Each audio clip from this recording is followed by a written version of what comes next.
আল্লাহ আমি জানি তোমাকে আল্লাহ বলে ডাকার মতো পবিত্র জবান আমার কাছে নেই, আমি হারিয়ে ফেলেছি।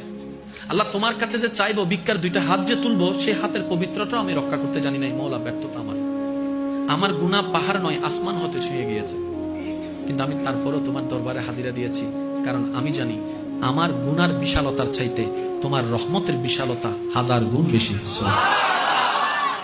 আমি যদি গুনাহকে মাফ করার জন্য একটা গুনার পরিবর্তে একটা সওয়াবের কাজ করতে থাকি, আমার 1000 বছর লেগে যাবে, আমি এত গুনাহ করেছি। কিন্তু মওলা তুমি চাইলে সেকেন্ডের আগেও আমাকে মাফ করে দিতে পারো।